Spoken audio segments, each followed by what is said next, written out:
स्वागतम स्वागतम स्वागतम. मी आशिष देशपांडे सर्वप्रथम आपल्या सर्वांचे स्वागत करतो व आजच्या कार्यक्रमास सुरुवात करतो. विद्येविना मती गेली, मती विना नीती गेली, नीती विना गती गेली, गती विना वित्त गेले, वित्ता विना शूद्र खचले, इतके अनर्थ एका अविद्येने केले. शिक्षणाचे महत्त्व पटवून देणाऱ्या त्यांच्या या कवितेच्या खालील ओळी प्रसिद्ध आहेत. इसवी सन 1873 मध्ये त्यांनी सत्यशोधक समाजाची स्थापना केली. सार्वजनिक सत्यधर्म हा सत्यशोधक समाजाचा प्रमाण ग्रंथ मानला जातो. तीन बंधू साप्ताहिक मुखपत्र म्हणून चालवले जात असे. सर्व साक्षी जगतपती त्याला नकोच मध्यस्थी हे समाजाचे घोषवाक्य होते. सत्यशोधक समाजाने गुलामगिरी विरुद्ध आवाज उठवला आणि सामाजिक न्यायाची व सामाजिक पुनर्रचनेची मागणी केली. सत्यशोधक समाजातर्फे विवाह लावण्यास सुरुवात केली. मराठीत मंगलाष्टके रचली. समाजातील विषमता नष्ट करणे व तळागाळातील समाजापर्यंत शिक्षण पोहोचवणे हे सत्यशोधक समाजाचे ध्येय होते. गांधीजींनी ज्यांना खरा महात्मा म्हणून असा गौरव केला होता असे होते क्रांतिसूर्य ज्योतिबा फुले. स्वातंत्र्यवीर सावरकर त्यांना सामाजिक क्रांतिकारक म्हणत. दलितांसाठी व मुलींसाठी शाळा काढण्याच्या आपल्या हेतूच्या सिद्धीसाठी त्यांना घर सोडावे लागले. असे हे महान समाज सुधारक महात्मा ज्योतिबा फुले यांची आज पुण्यतिथी. 18व्या शतकातील दीन दलित आणि स्त्रियांना योग्य शिक्षण आणि समानतेचा हक्क मिळावा म्हणून विधायक कार्य करणारे महात्मा फुले यांच्या स्मृतीला अभिवादन करण्यासाठी आज आपण या ठिकाणी जमलो आहोत. असतो मा सद्गमय, तमसो मा ज्योतिर्गमय, मृत्युर्मा अमृतगमय.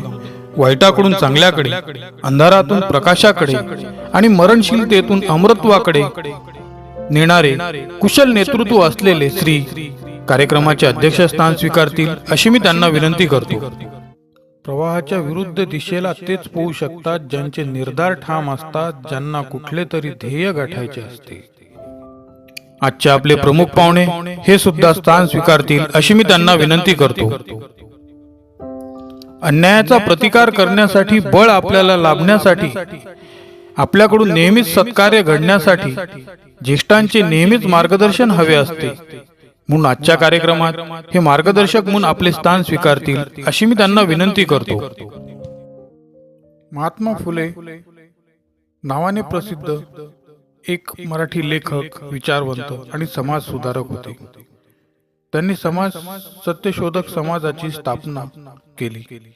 शेतकरी आणि बहुजन समाजातील समस्यांना केंद्रस्थानी मानून पुरोगामी विचारांची मांडणी केली आणि महाराष्ट्रातील स्त्री शिक्षणाची मुहूर्तमेढ रोवली. जनतेने त्यांना महात्मा ही उपाधी बहाल केली होती. जनता त्यांना महात्मा फुले म्हणत. ज्योतिबांनी केलेले कार्य विधायक होते. प्रत्यक्ष कार्य करूनच त्यांनी समाजातील उपेक्षितांना पुढे नेण्यासाठी परिश्रम घेतल्यामुळे समाजाने त्यांना महात्मा म्हणून गौरव केला आहे. पूजन दीप प्रज्वलन. अंधार भेदून, अग्नीला आलिंगन देऊन, स्वतःला जाळून साऱ्या जगाला प्रकाश देणाऱ्या प्रत्येक दिव्याला माझे लक्ष लक्ष प्रणाम. महात्मा फुलेंनी शिक्षणाची, ज्ञानाची ज्योत पेटवली. ती तशीच तेजत ठेवूयात आणि कार्यक्रमाची सुरुवात आपण दीप प्रज्वलनाने करूयात. आजच्या कार्यक्रमाचे अध्यक्ष तसेच प्रमुख पाहुणे यांना मी विनंती करतो की त्यांनी आजच्या कार्यक्रमाचे दीप प्रज्वलन करावे.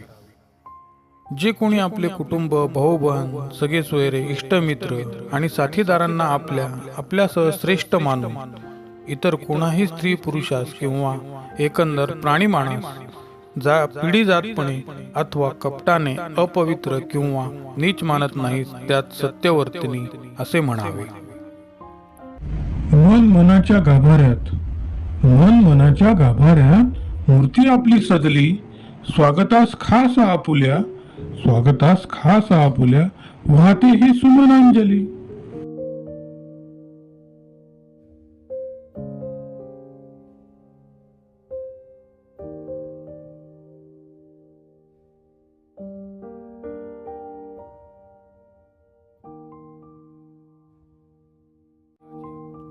आज आपले भाग्य म्हणून आपल्याला हे पाहुणे म्हणून आज लाभलेले आहेत. व्यासपीठावरील पाहुण्यांचा परिचय करून देणे आवश्यक आहे. त्यासाठी मी यांना आमंत्रित करतो. बहुजन समाजाचे अज्ञान, दारिद्र्य आणि समाजातील जातीभेद पासून ते अतिशय अस्वस्थ होत असत. ही सामाजिक परिस्थिती सुधारण्याचा त्यांनी निश्चय केला. त्याचप्रमाणे त्यांनी इसवी सन 1848 साली पुण्यामध्ये बुधवार पेठेत भिडे यांच्या वाड्यात पहिली मुलींची शाळा काढून तेथे शिक्षिकेची जबाबदारी सावित्रीबाईंवर सोपवली. महाराष्ट्रातील स्त्री शिक्षणाची ही मुहूर्तमेढ ठरली. तसेच अस्पृश्य मुलांसाठी त्यांनी पुण्याच्या वेताळ पेठेत 1952 साली शाळा स्थापन केली. त्यांच्या या कार्याला सनातन्यांकडून सतत विरोध होत असे, पण ज्योतिराव आपल्या भूमिकेवर ठाम असत. समाज सुधारण्याच्या कार्याला गती दिली. ज्योतिबांनी त्यांच्या पत्नी सावित्रीबाईंना शिक्षण देऊन शिक्षण कार्यास प्रवृत्त केले.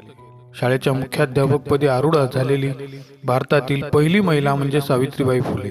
तसेच भारतातील पहिली शिक्षिका म्हणून सुद्धा सावित्रीबाई यांचं नाव मानाने घेतलं जाते. गुरुजनांचा आदेश घेऊन साथ द्यावी सर्वांनी मिळून. आजच्या कार्यक्रमाचा उद्देश जाणून घ्यावा प्रास्ताविकेतून.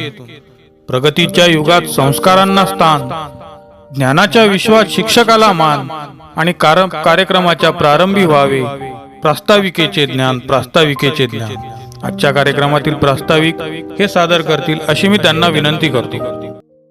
भारत देश कृषी प्रधान आहे आणि तरी येथील शेतकरी अज्ञानी, कर्जबाजारी, दरिद्री, मागासलेला असा होता.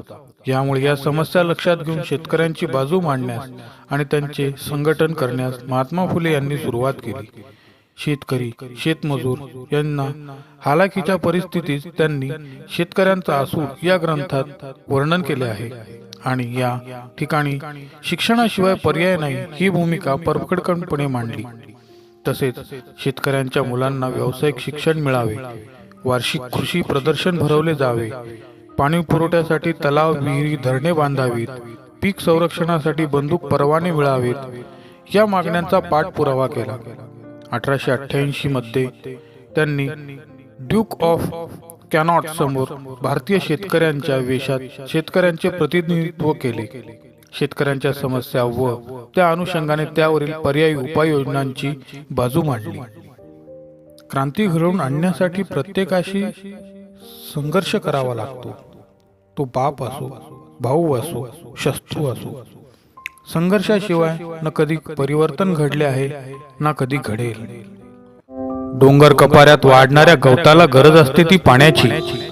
बोलके करण्यास हवे असते ते संभाषण. आधारासाठी हवे असते ते आश्वासन आणि योग्य दिशा मिळण्यासाठी आवश्यक आहे मार्गदर्शन. म्हणून आजच्या कार्यक्रमातील प्रमुख पाहुणे यांना मी या प्रसंगी मार्गदर्शन करावे व आपले विचार व्यक्त करावेत अशी मी त्यांना विनंती करतो. नवीन विचार तर दररोज येत असतात, नवीन विचार तर दररोज येत असतात, पण त्यांना सत्यात उतरवणे हाच खरा संघर्ष आहे, हाच खरा संघर्ष आहे.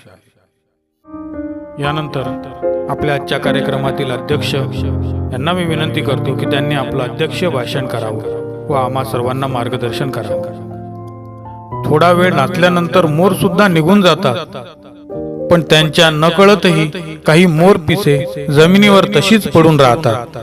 तसेच आयुष्यातही काही माणसे काही दिवस येऊन जातात आणि आयुष्याच्या वाटेवरती सुखद आठवणी ठेवून जातात. त्यांच्या कृत्याची जाणीव असणं महत्वाचे व आभार प्रदर्शन हेच त्या जाणीवेचं शब्दरूप आहे. आजच्या या कार्यक्रमाचे आभार प्रदर्शन हे सादर करतील अशी मी त्यांना विनंती करतो. विद्या अध्ययनासाठी ज्यांचा सतत असे प्रयास, त्यांचे अखंड जीवन म्हणजे जणू एक खडतर प्रवास. परिस्त्री शिक्षण हा एकाची असे ध्यास, हा एकाची असे ध्यास. या उक्तीप्रमाणे महात्मा ज्योतिराव फुले यांनी आपले व्यक्तिमत्व स्वप्रेरणेने व स्वतःच्या प्रयत्नांनी घडवले होते. त्यांचा पिंड हा कृतिशील क्रांतिकारकाचा होता. महाराष्ट्राच्या समाजसेवेसाठी ध्येयाने भरून जाऊन आपले सर्व जीवन समर्पित करणारे ते थोर पुरुष होते.